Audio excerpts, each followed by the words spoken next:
Let's come to Art 5. And we're deepening our considerations here. There is a 4-star prison that we would like to stay out of. The 4-star prison is that without vision, symbols assume the mythic mysteriousness into metaphysical systems,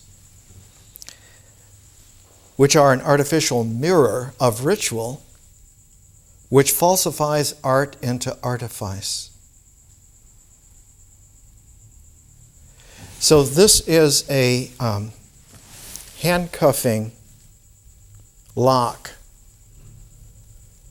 that is endemic with civilization. In traditional cultures, the mythic horizon is a flow of experience that is participated into the field of nature, so that experience flows in the sourcing context of nature. And if the flow of experience is participating a quality of mysteriousness in nature, is the natural outcome, and its natural outcome is that our emotions from our body become fluid as feelings in the cultural life. And the cultural life is a flow within nature. And because of its participation, not only is there a sense of mysteriousness to nature, which we have and are taking part in, but the rituals by which we bridge the flow of our experience with the field of nature, those rituals are very serviceable and easily correctable, because they, first of all,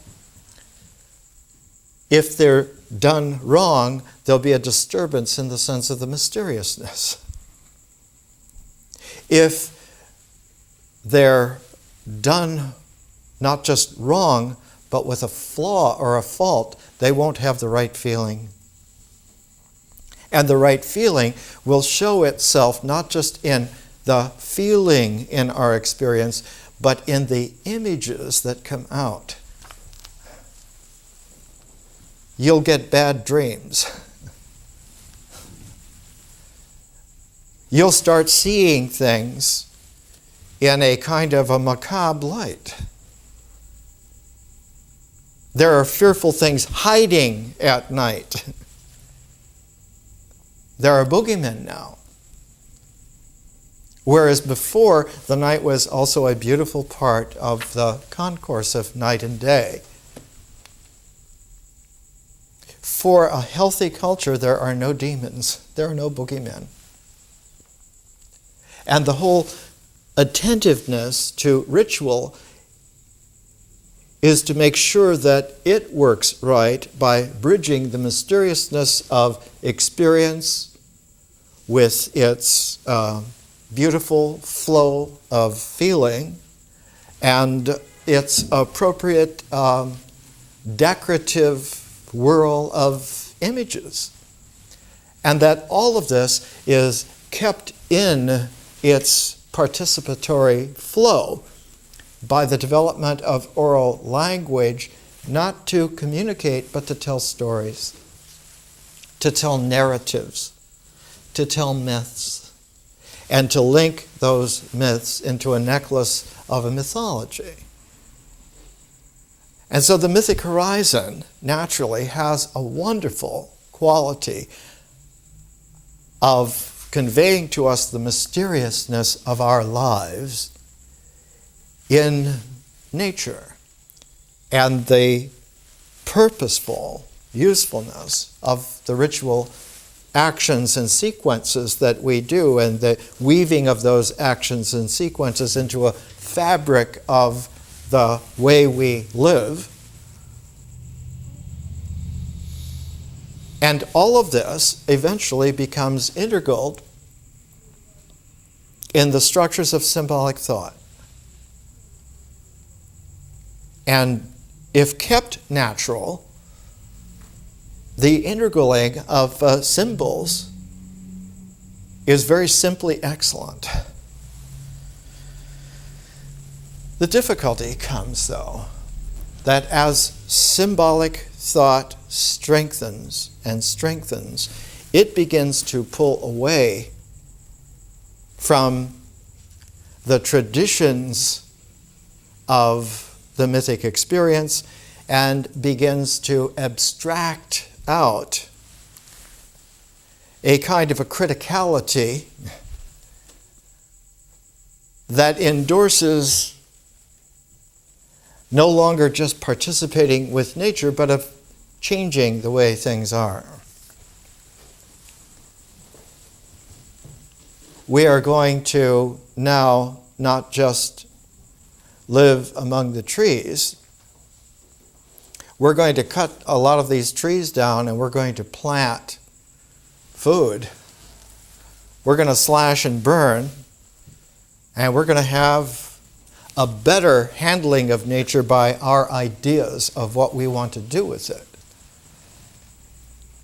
Now, when slash and burn was just an initial quality in the Neolithic period, starting about 12,000 years ago, everybody that you knew might slash and burn enough land to work with that would maybe take several modern urban city blocks.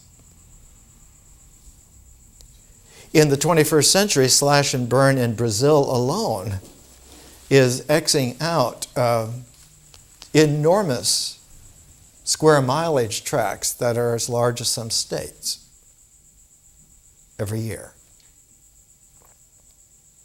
The quality here is that symbols do not just stay integraled in their natural way, but they have their own nature, and that is to tighten and tighten the structures of thought and more abstractly, and so they become, on one hand, logical, but one of the logicalities that comes out of it is that there need to be metaphysical systems to describe, to organize.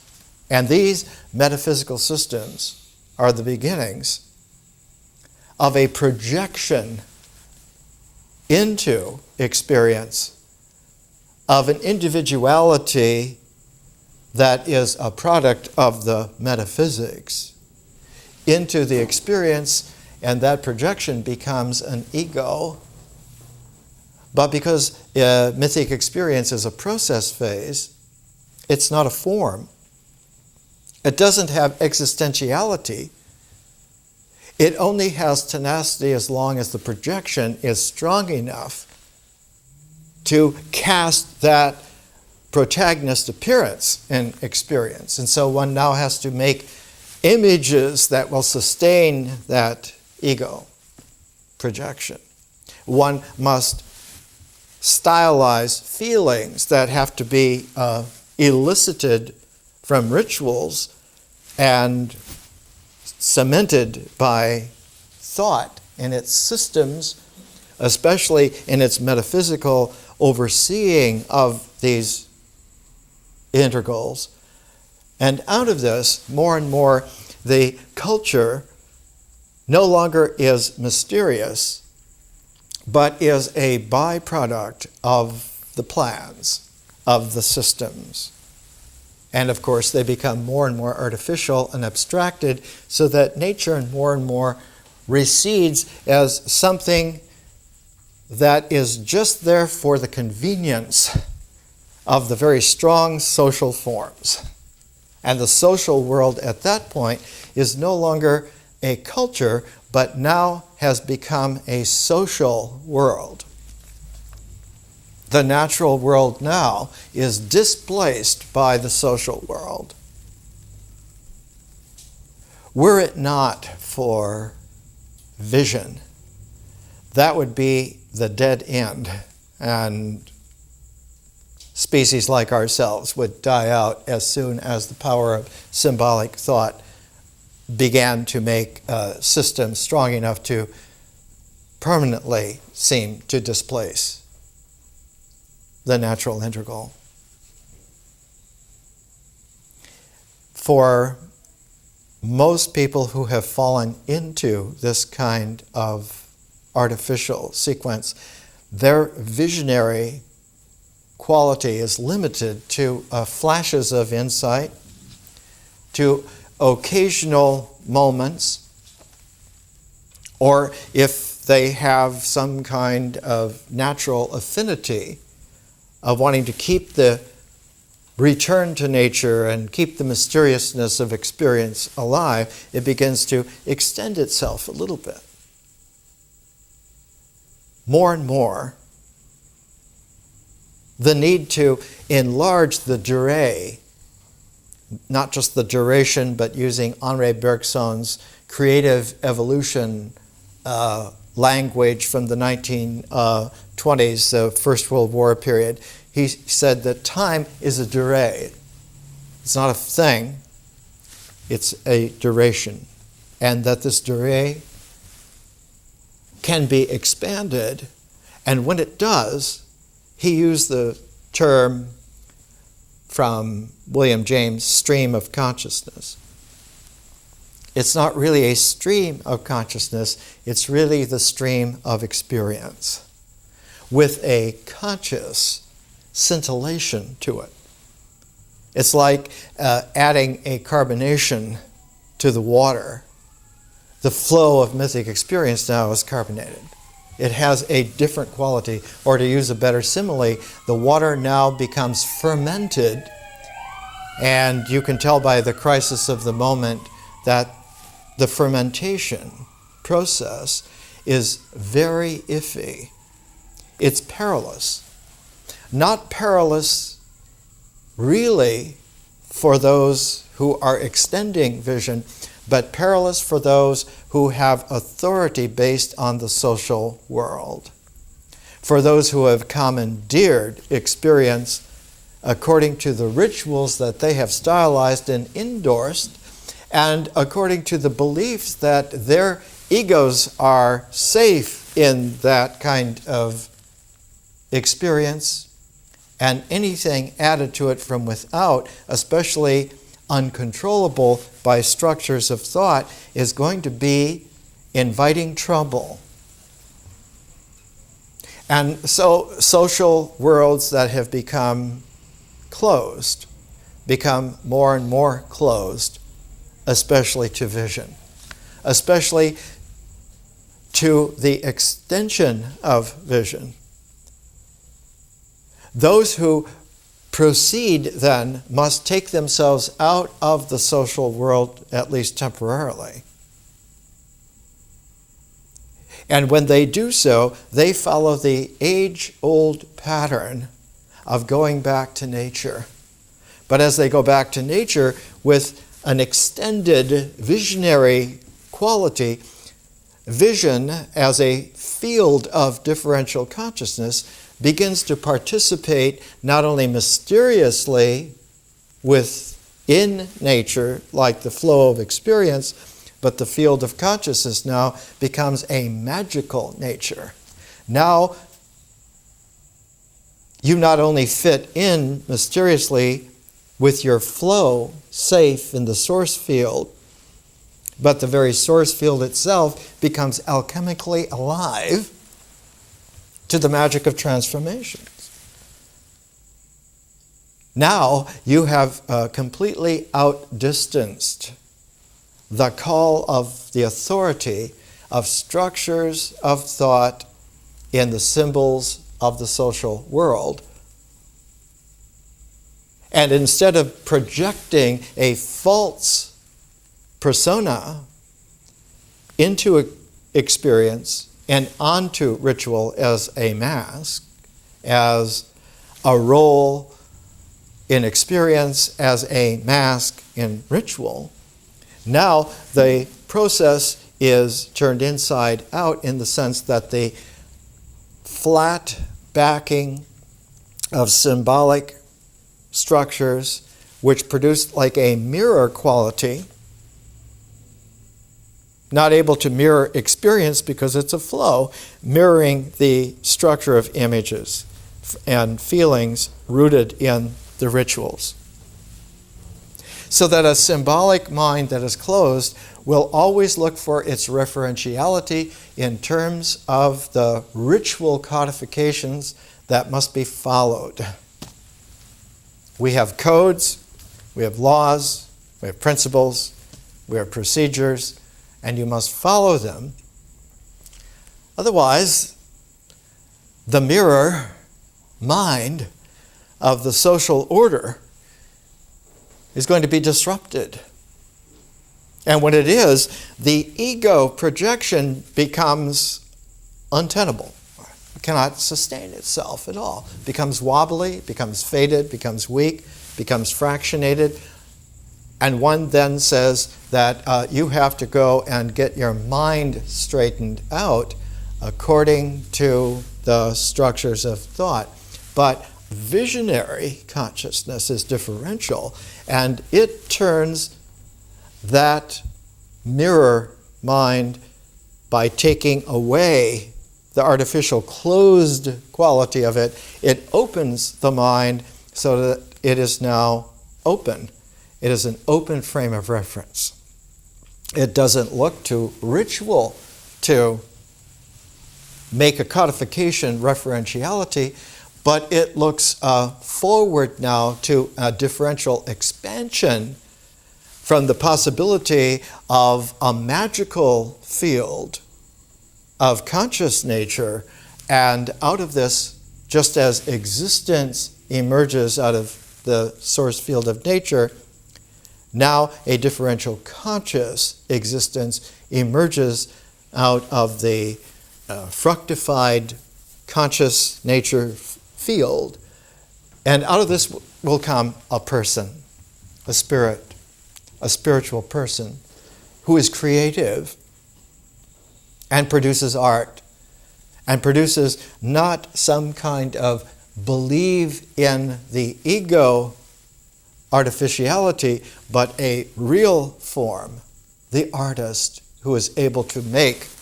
not only their own lives, but to make creative works out of their own lives as well. So that art becomes an enormous benefactor. It not only saves the individual from an imprisonment into a false metaphysical artificiality,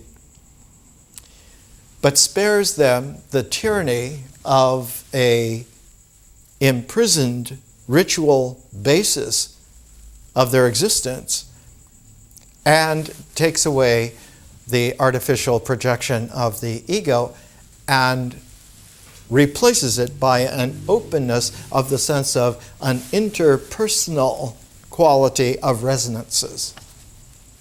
Now one belongs to a great network of relationalities whose order is not so much the egg crate pigeonholes of a metaphysical pseudo-logical system, but now it is the sets of resonances in a harmonic, in an ability to emerge together.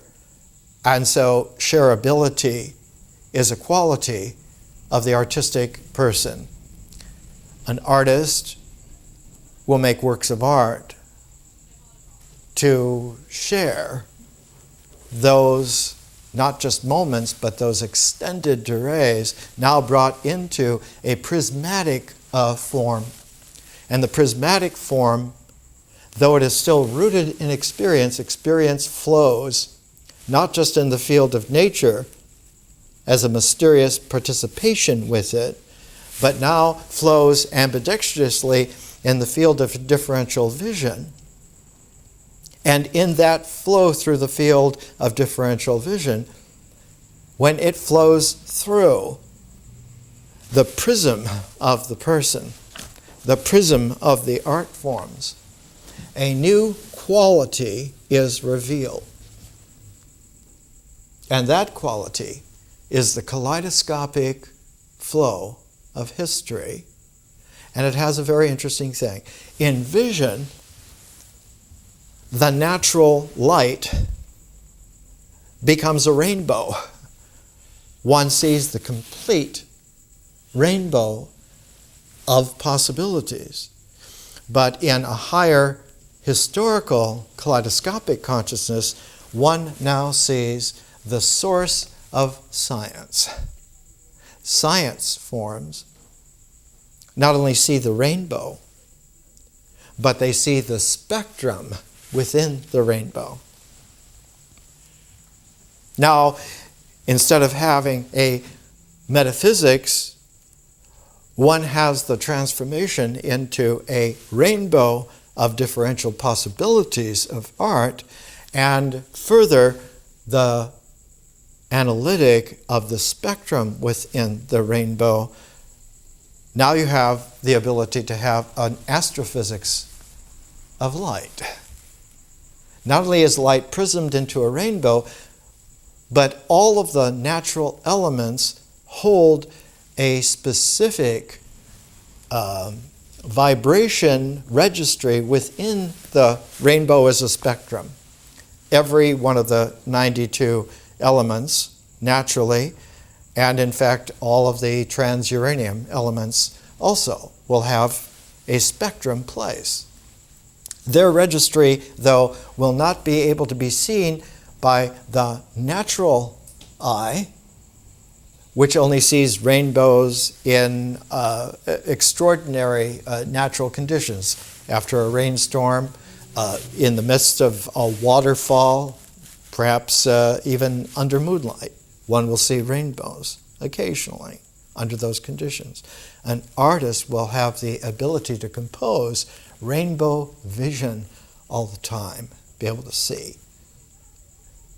But somebody who develops the further spectrum analytic capacity in sciences will be able to assemble extensions and magnifications of capacity and be able to see every possibility. The first person to build a successful astrophysical spectrograph was an American named George Ellery Hale. And he did it because his backyard in Chicago backed up to the astronomy little observatory of the University of Chicago. And he got interested as a boy looking over the backyard fence in astronomy, and by the time he was a young man, he had built for himself, machining it in the basement, the world's first astrophysical spectrograph. And he went on to build a series of ever larger astrophysical observatories, the Yerkes Observatory in southern Wisconsin, Lake Geneva, that was associated with the University of Chicago.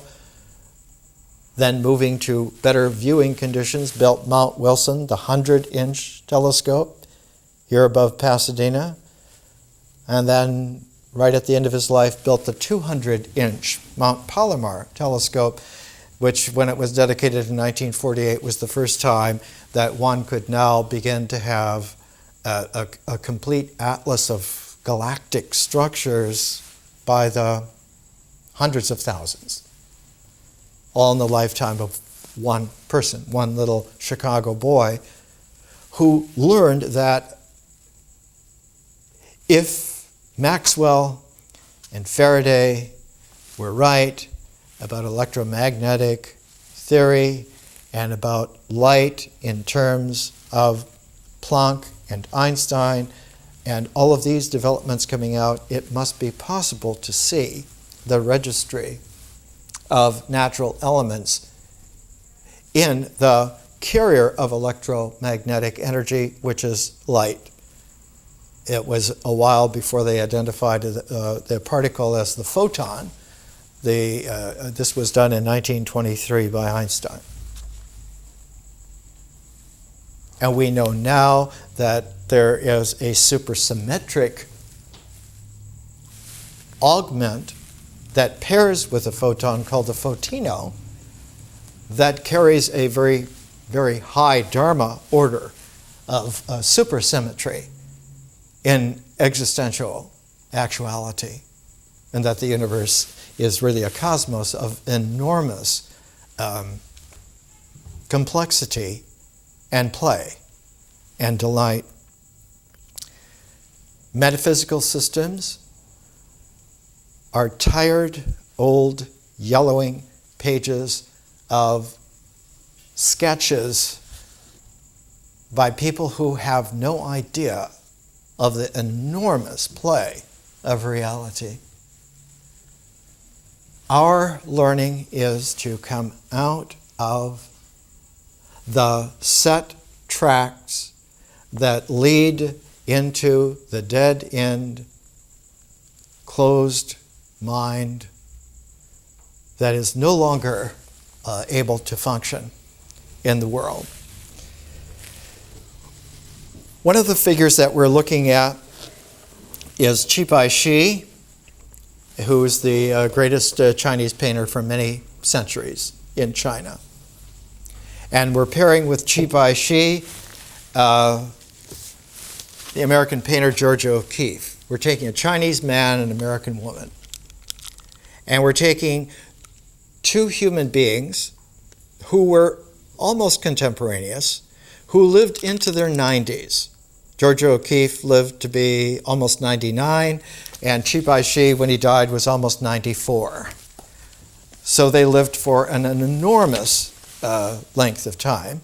And one of the qualities, just for a moment, about Georgia O'Keeffe, here she is on the cover, featured the cover 1968, March 1st, on Life magazine. She became an enormously interesting character. One of the qualities that is of interest to us is that she was born in Sun Prairie, Wisconsin, not too far from where Frank Lloyd Wright was born in Richland Center, Wisconsin.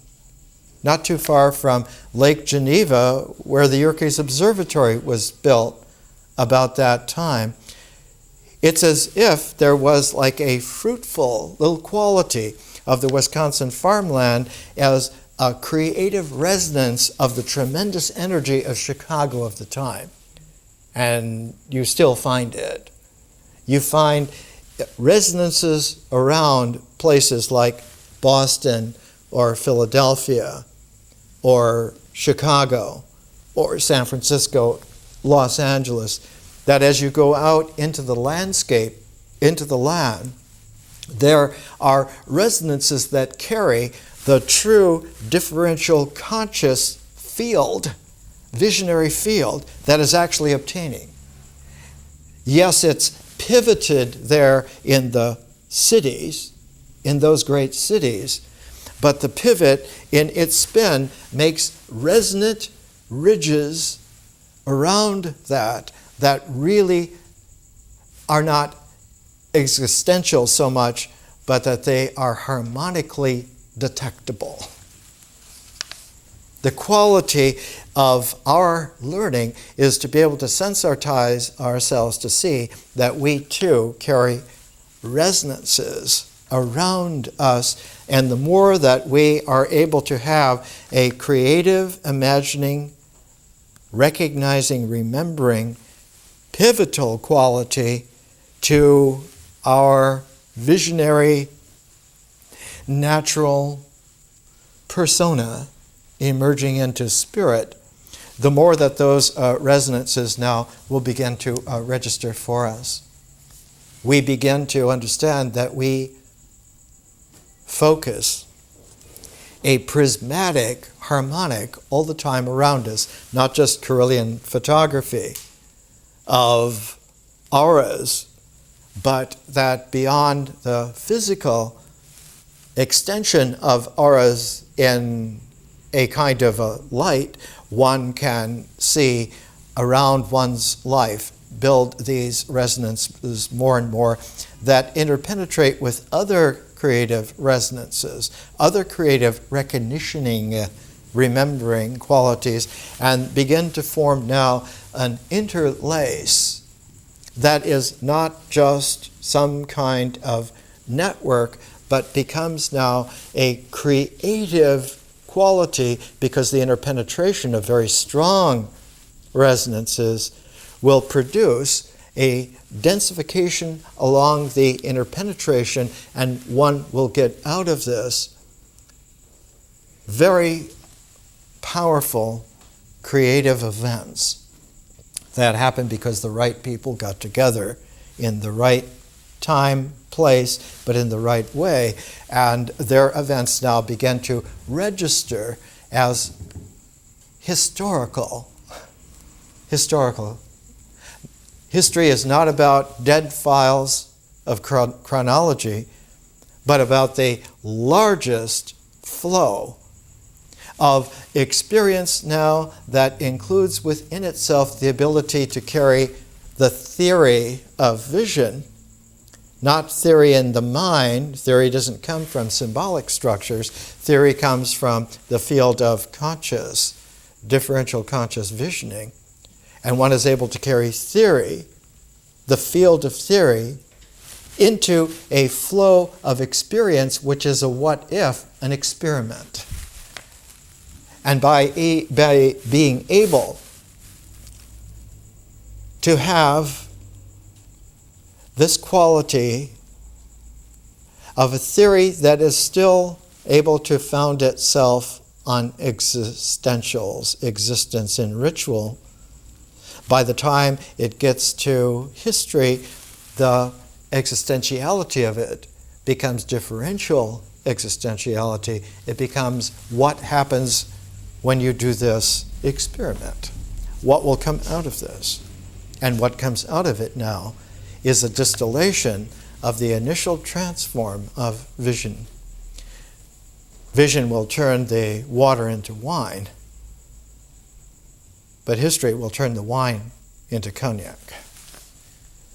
And so in alchemical terms, you will talk about, especially in terms of the visionary transform, now one says that you have made an alchemical fermentation, but when it is distilled, that alchemical fermentation becomes an elixir. It becomes a liquor of the original magical fluid. Now it becomes distilled into something enormously powerful.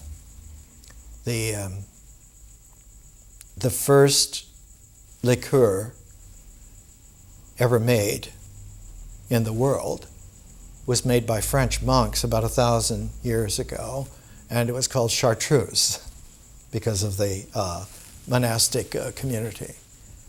And chartreuse is still made today, and in fact, the original green chartreuse was the first, and there is a little bit of a yellowish chartreuse that's available, more like a lime quality to it, and it has a little bit less potency. The original chartreuse was very, very potent. The Italian liqueur Galliano in long, tall bottles, alchemical bottles, is a Italian version of the of that kind of liqueuring.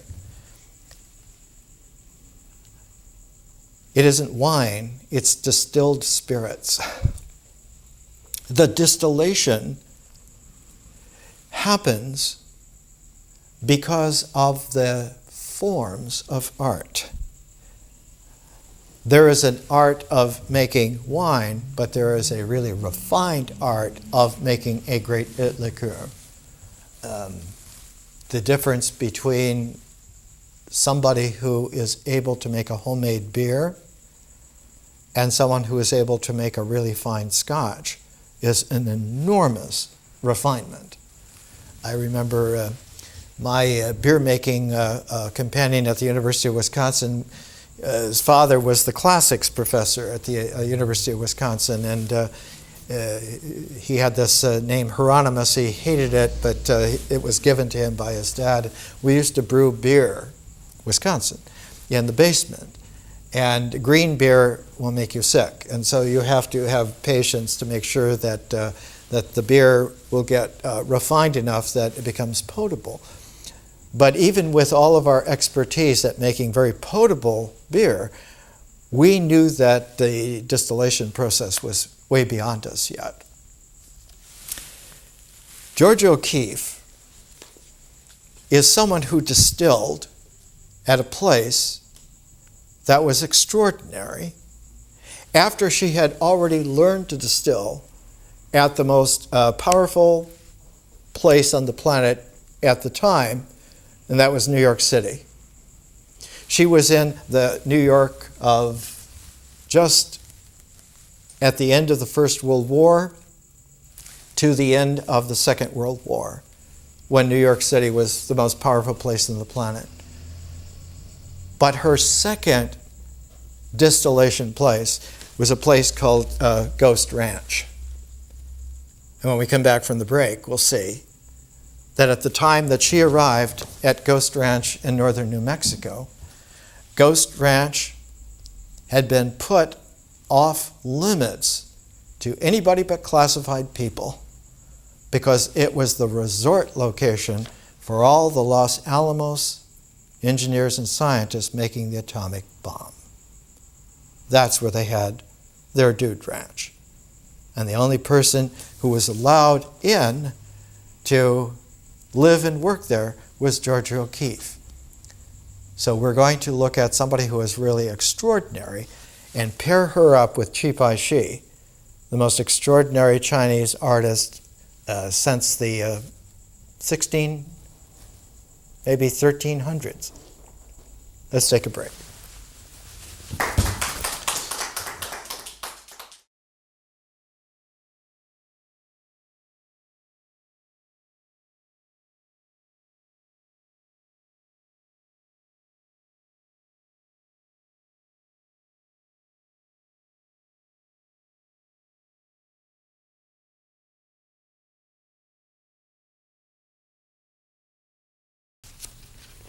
Let's come back to our Art 5 presentation, and we're looking at George O'Keeffe and Chipaishi as our second pair.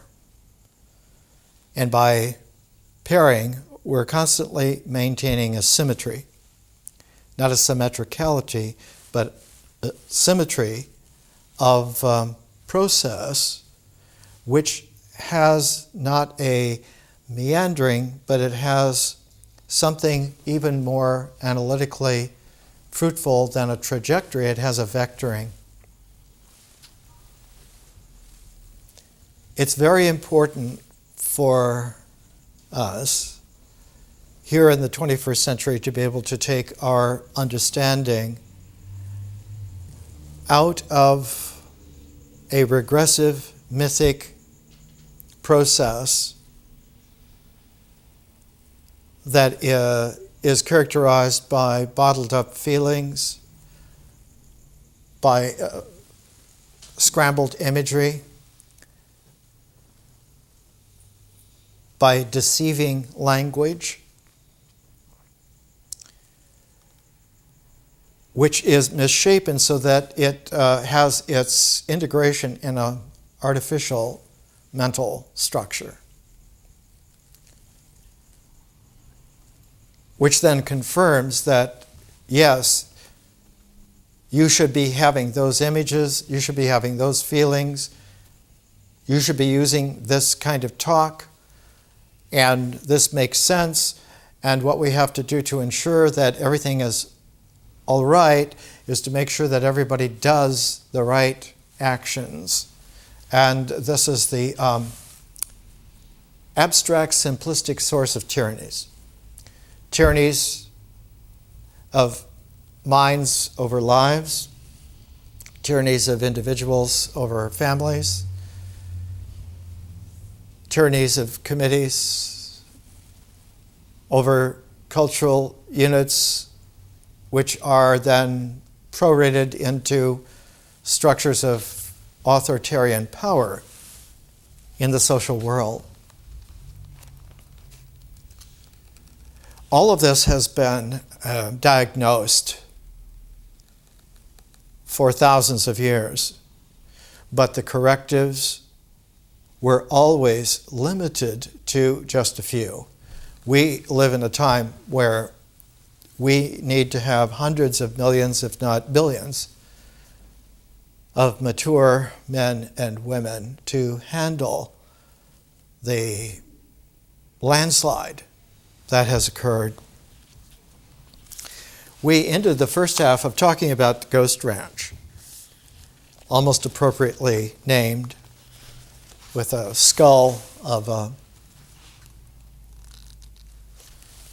cattle animal posted at the gate, and the fact that in the early 1940s it was chosen, because of its proximity to Los Alamos, to be the Dude Ranch recreation site for the scientists working on the development of the atomic bomb.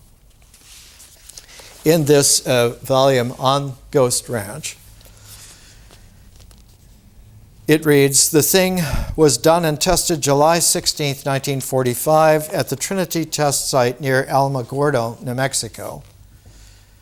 Northern New Mexico residents who were standing outside tending to their morning chores at 5:29 that dawn saw the light from the Trinity flash in the sky over the mountains.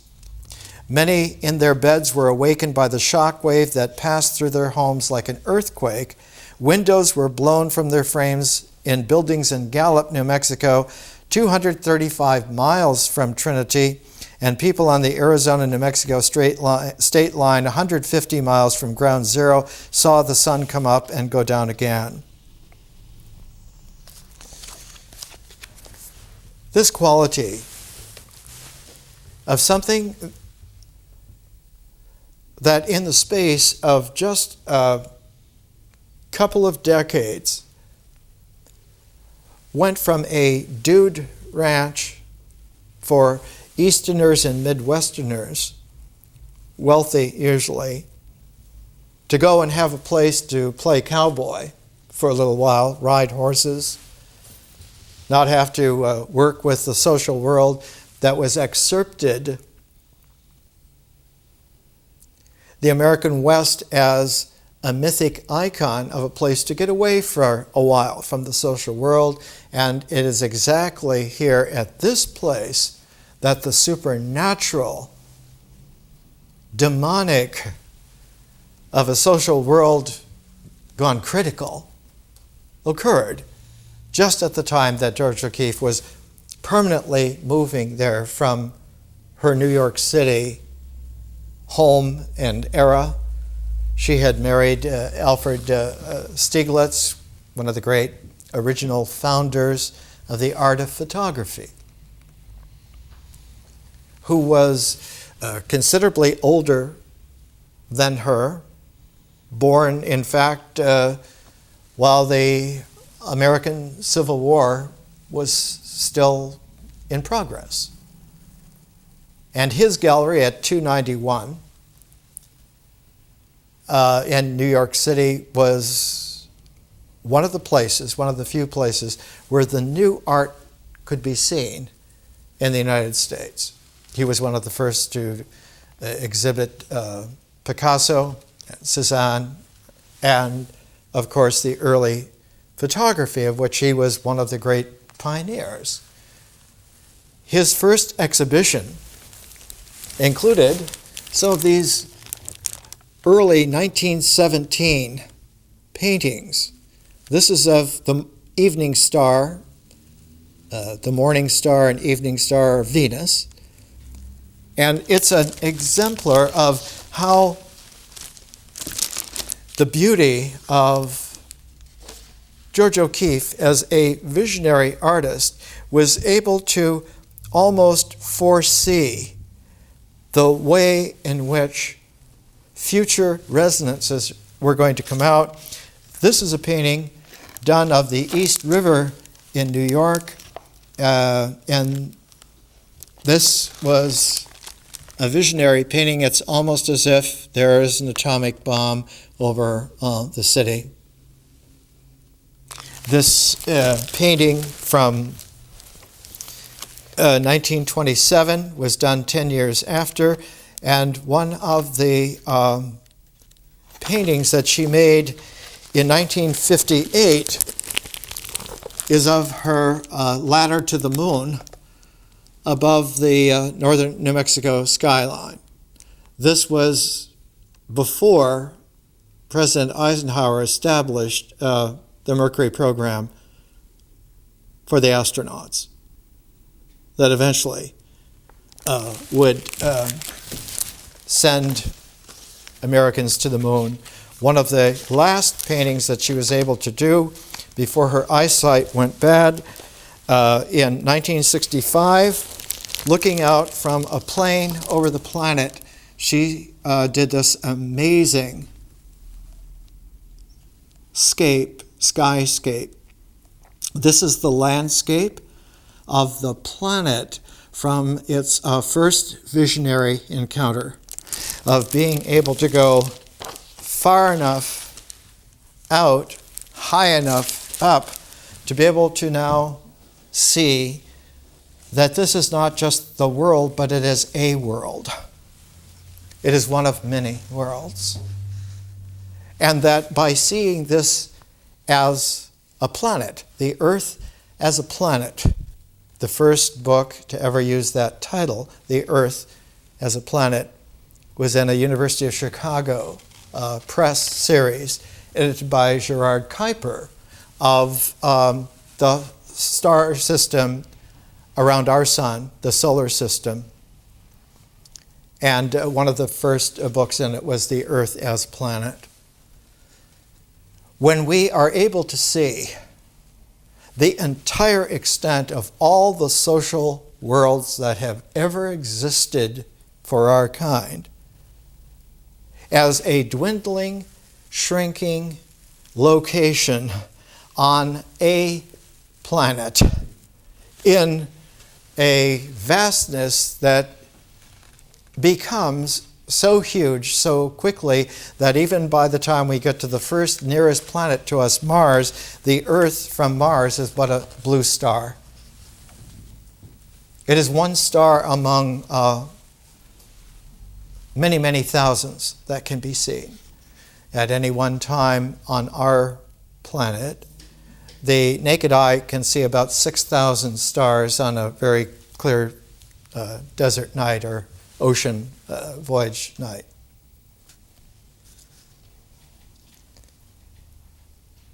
Our learning, our 8 phases, have resonances all the way back to the 8 trigrams of the I Ching and all the way forward to something like this, written and published in 1964, The Eightfold Way, by Murray Gell-Mann and Yal Nieman.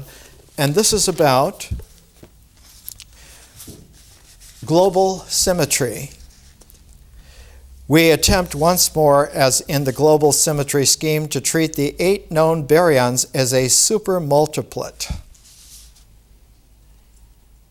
And not only the 8 known baryons as a supermultiplet, but the symmetry is called unitary symmetry and corresponds to the unitary group in 3 dimensions in the same way that charge independence corresponds to the unitary group in 2 dimensions.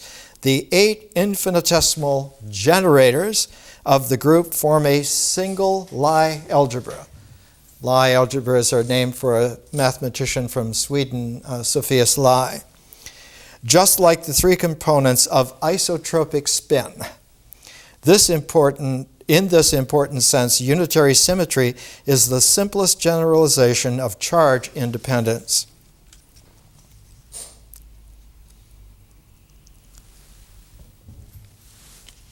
One of the qualities that emerged out of this is expressed in just a few short paragraphs later. It's only a one-line sentence. A ninth vector meson coupled to the baryon current can be accommodated naturally in the scheme, so that you're not limited to something that has just 8 dots connected together, but that these are vector facets of a prismatic relationship that has within itself a number of symmetries. One of them is in mathematics called coefficients. They change together. They maintain a proportion. They maintain a ratioing. And here, on page 120 of the Eightfold Path, a little review. The Octet model and its coefficients from the CERN Geneva installation outside of in Switzerland. In trying to understand the structure of the strong interaction, several higher symmetry schemes have been proposed. These higher symmetries should conserve the isotropic, the isospin I, and the hypercharge Y,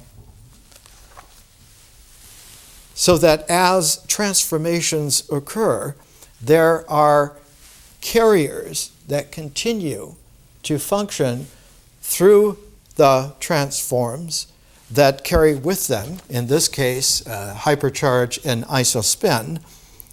Especially interesting in this respect is the octet model of unitary symmetry, proposed independently by Gell-Mann and by Niemann. In this model, one assumes the strongest interactions to be invariant under transformations of a very high kind. We don't need to go into all of this immediately. When we get to science, we'll take a deeper dip into this. We are trying to understand now how art emerges as a prismatic form out of visionary consciousness. And we're taking George O'Keeffe and Chipaishi. You've seen George O'Keeffe. This is what Chipaishi looked like when he was 93.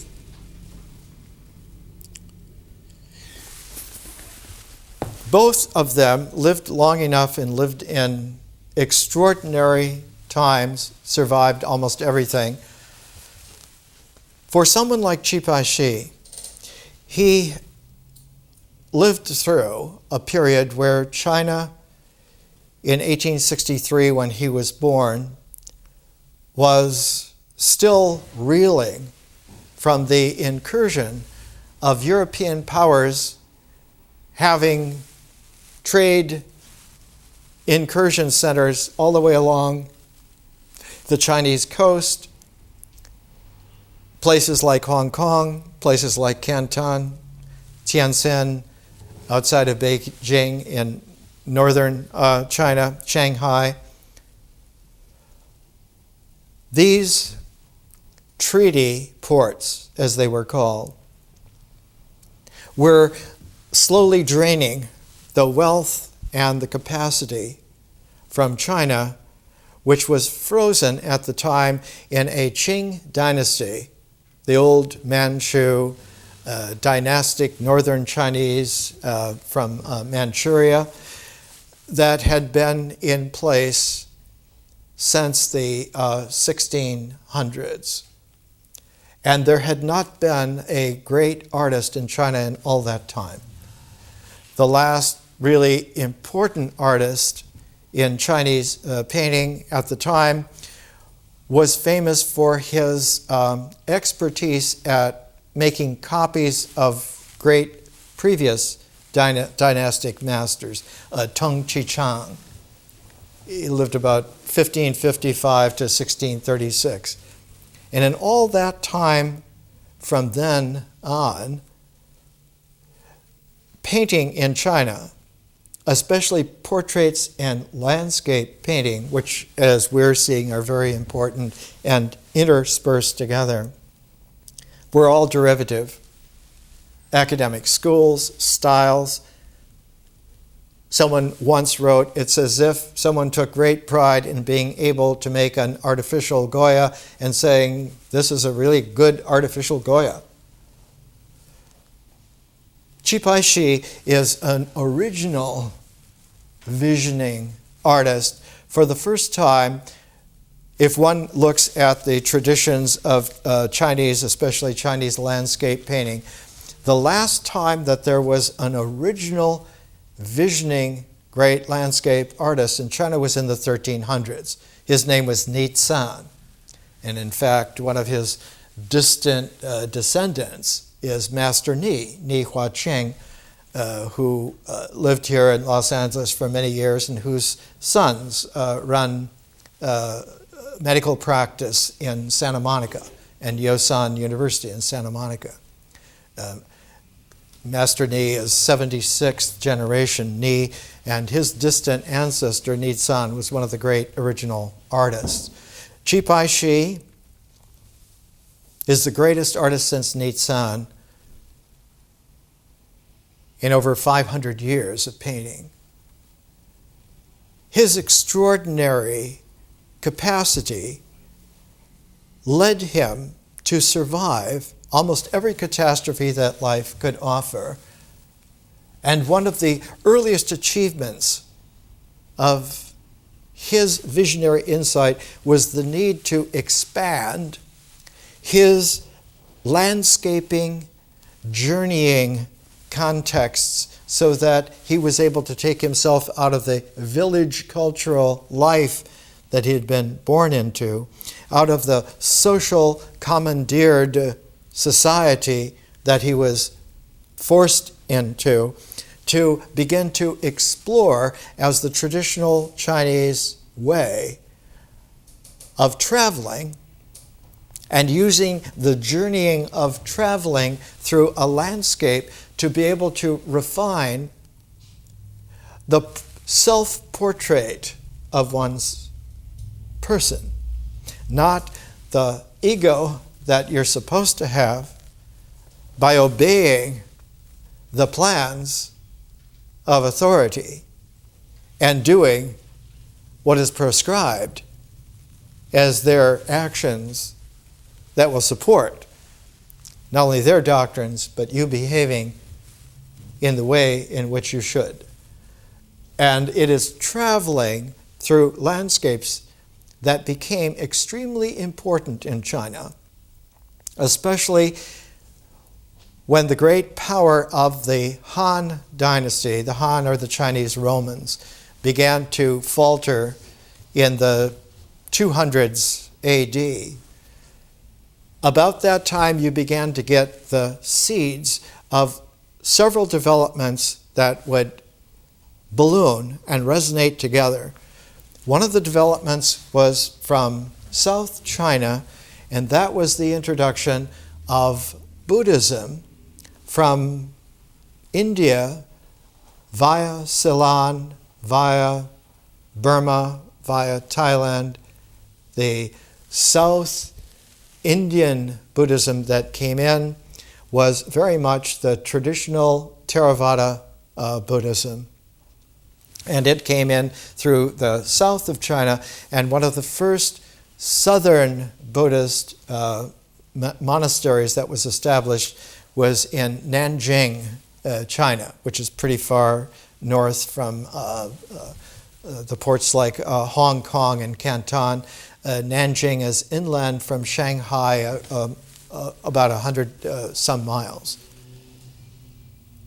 247 AD is the first time that there was a Buddhist monastic community and construct of buildings. The other was a movement of the northern Buddhism, which was a Mahayana, not a Theravada. And the Mahayana underwent a huge distillation as it moved through Central Asia into northern China. The port by which it came into northern China, the large city, was Chang'an, the ancient capital of China in the Zhou dynasty, again in the Han, and again in the Tang dynasty. That northern Buddhism that came in carried with it a different quality. The southern Buddhist quality had a Sri Lankan, Ceylonese, southern India tone. But the northern tone carried with it a sense of art that had a very strong Hellenistic quality to it. The Hellenistic quality showed itself in human figures that were recognizable as portraits of people who were not Buddhas, but Buddhas to be. They were bodhisattvas. And so the northern Chinese received this kind of Hellenized Indian Mahayana that, by the way, had a very, very strong Hellenistic Jewish tone to it. One finds, for instance, the earliest Mahayana classic by Ashvaghosha, about 90 AD, is called The Awakening of Faith in the Mahayana. Classical Buddhism does not talk about faith at all. It talks about the method. But the faith of the Mahayana is the faith in the Great Way. That the Great Way is an expansive resonance that is possible because the spirit person has crossed over from the limitations of the false world, from the limitations of the social authority with its false ego, with its artificial rituals, with its disrespect of nature and mysterious nature and transformational magical nature. The method quality of the Theravada from the south introduced specifically an informational form. If you follow these procedures, these methods, these yogas, these forms will occur. This information will be developed and will be able to be handled by you, and you will become able to control the informational structures of these forms. Whereas the Mahayana, its emphasis was on operational, not informational. Processes of relationality and how they operate, how they work, like the advanced physics of the Eightfold Way. It is keeping track of the way in which the vectors of analytic are able to be gestalted and proportioned together so that one can understand that all of these processes together form a set, not a set of qualities of something which is just physical, but a set of cosmic proportions and relationalities, and that all of the solid things in the universe will distribute themselves according to the non-solid vector facets of a set that is able to be not only theorized and prismatically brought into an art by using a special quality of language, not just a symbol written language of an oral mythic language, but using a visionary differential conscious transform of written language so that it becomes now prismatic, and such a language, such a prismatic differential symbolic language is mathematics.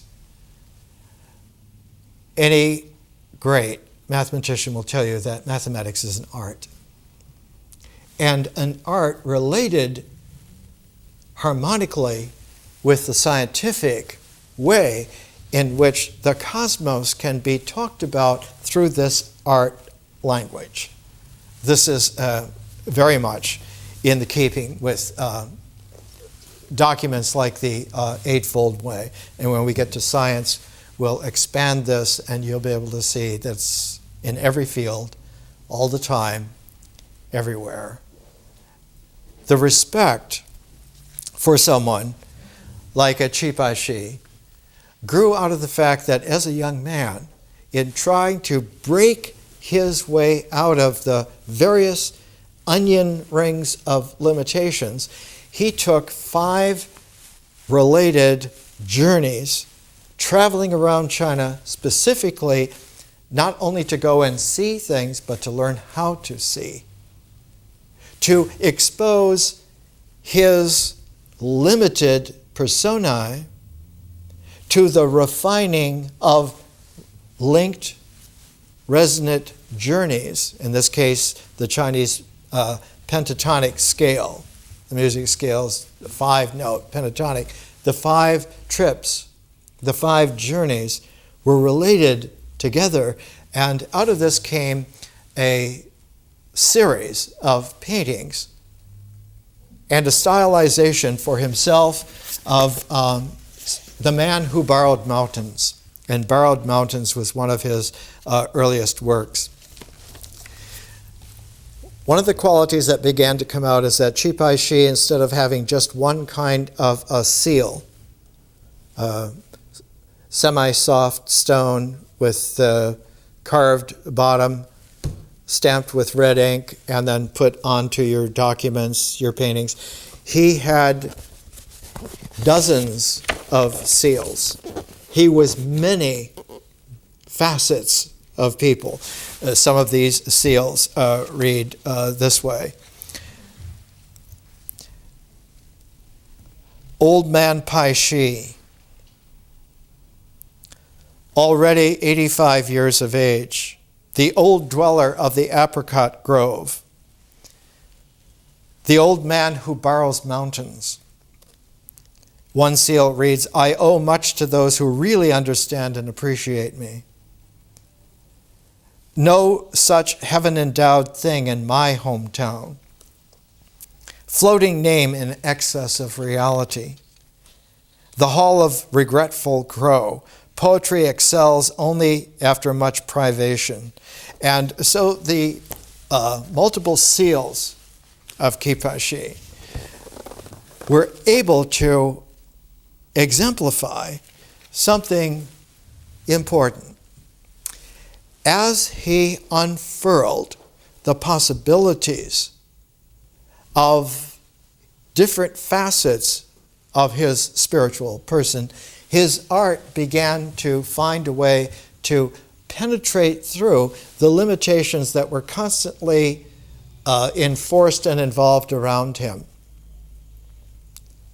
One of the most difficult things was in 1950, after the People's Republic of China was founded, Mao Zedong and his group, Communist China wanted to make sure that it was going to have authoritarian control over everyone all the time in the country.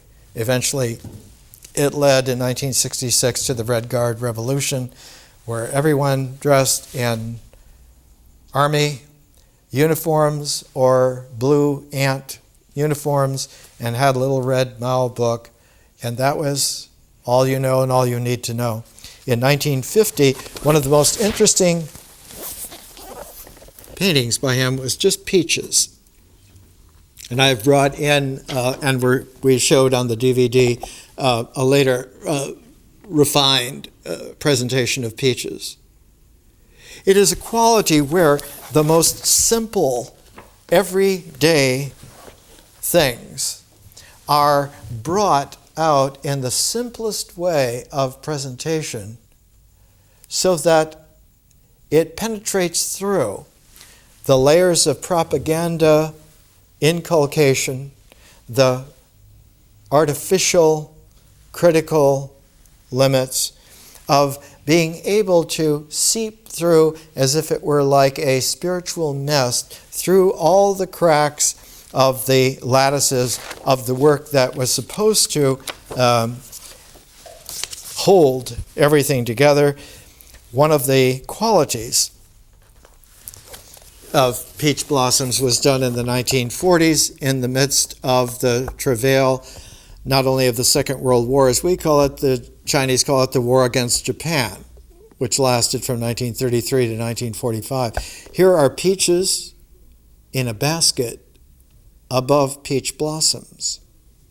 Now, peach blossoms and peaches do not happen together, so that one is looking here at the blossoming origin and the fruiting already picked and put as a pair in a basket.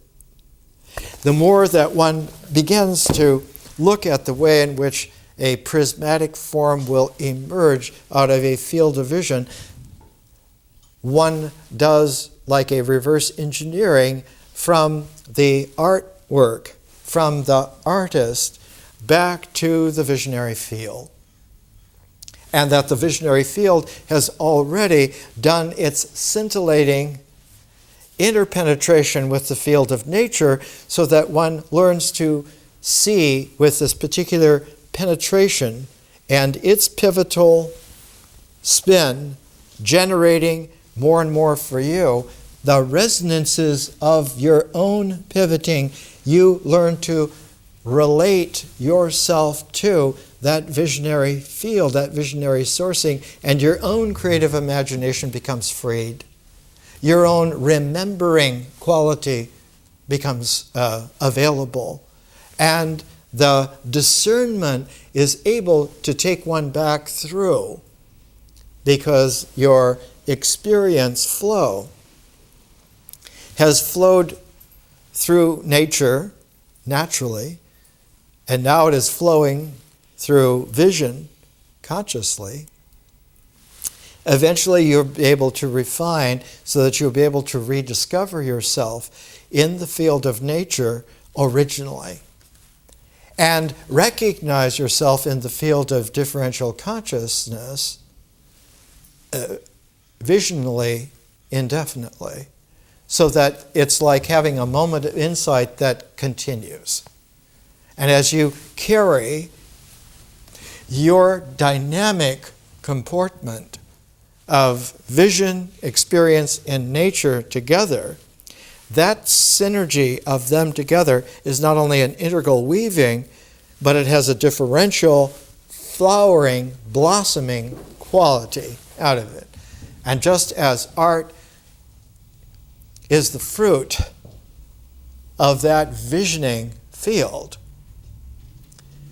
a historical, kaleidoscopic, multi-river network will be able to disclose for you a new landscape, the landscape of the cosmos. So that the spirit person is a traveler in eternity, as Basho wrote in The Narrow Road to the Deep North. Once we are able to be journeyers, to be travelers in eternity, together, all tyrannies are over permanently.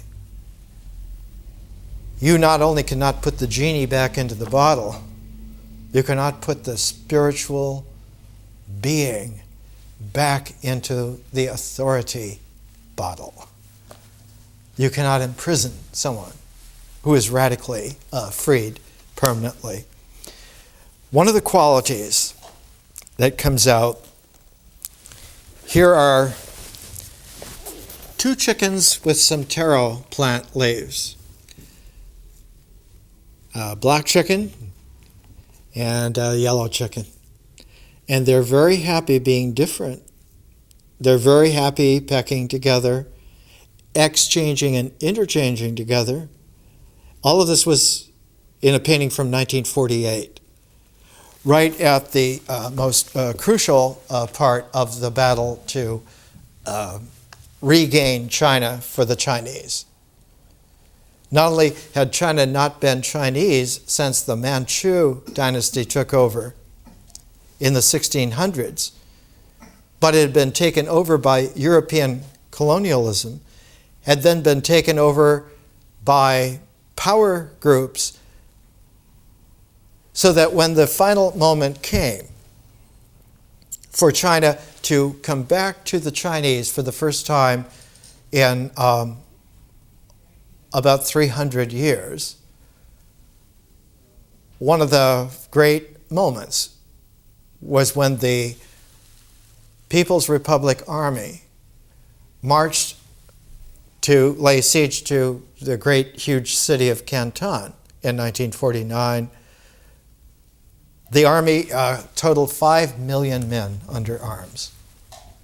They covered the landscape as far as the eye could see, and the city of Canton surrendered without a fight. It was the last place in China to be incorporated.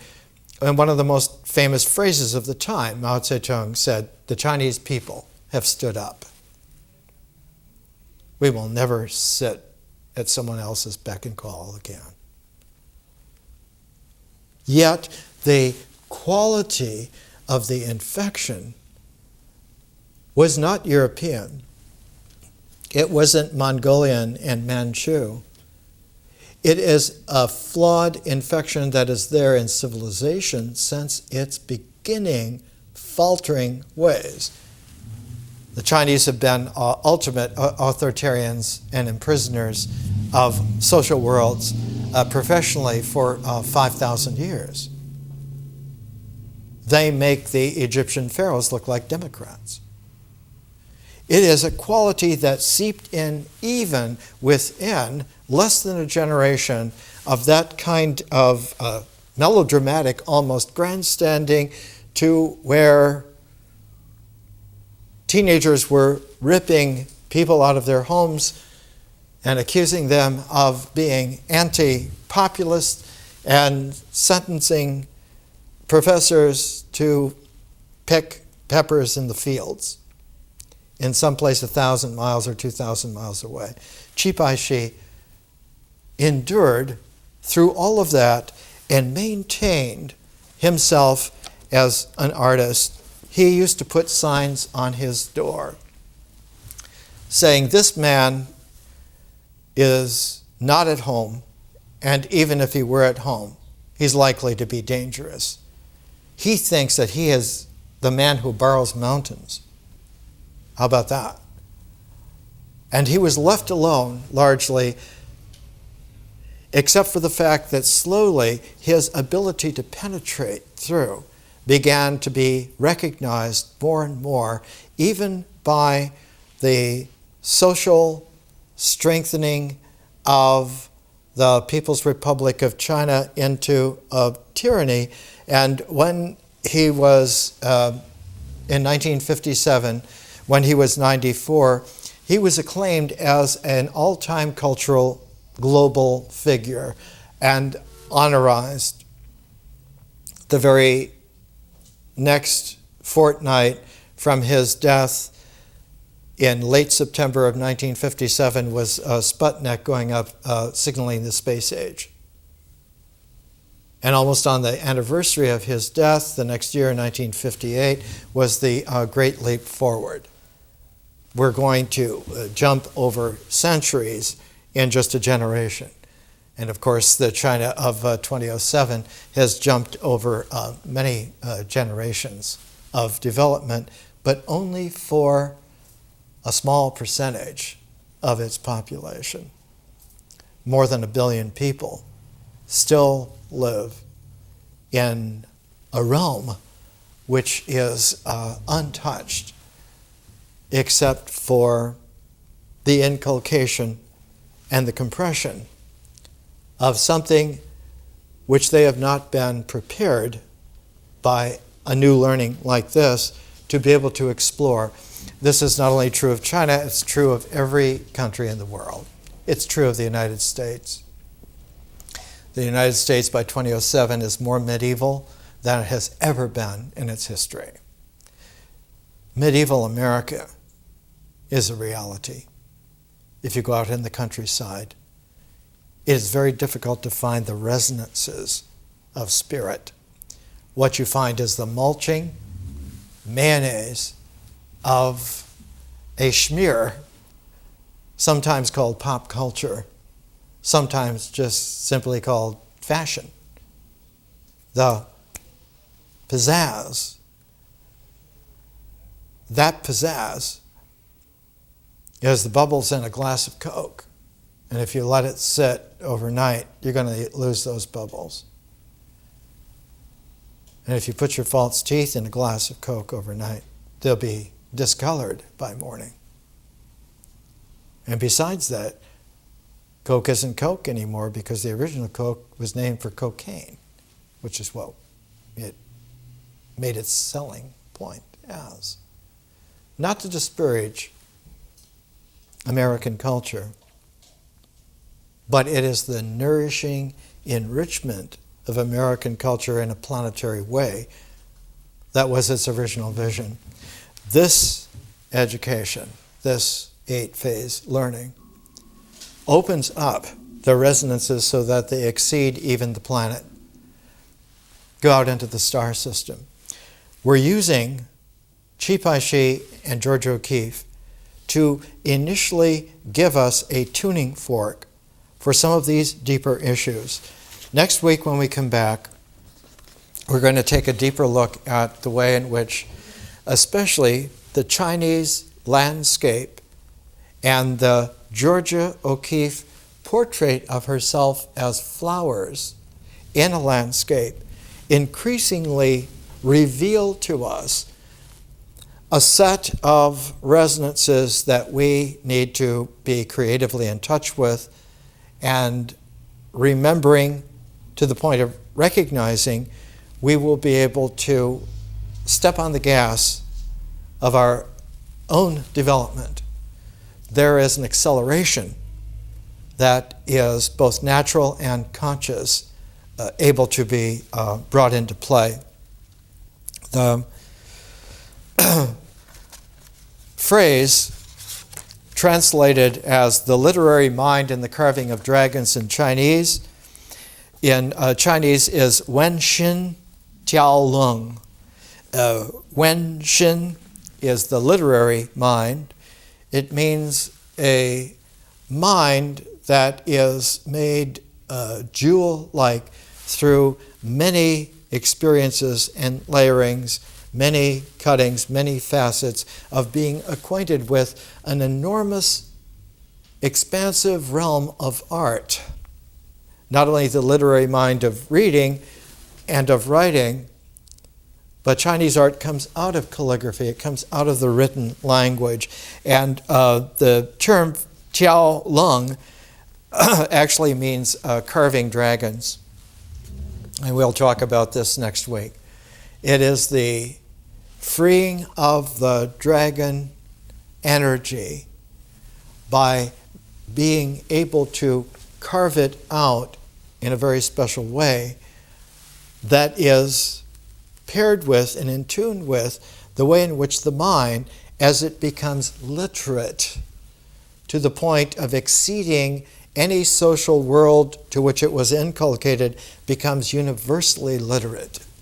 And one of the keys to this is understanding not one or two or three or four, but dozens of different civilizations, all in the same learning scheme. If you look at our program, you'll see towards the end of it that there is a 3-page listing of all the major civilized nexes that we use together. More next week.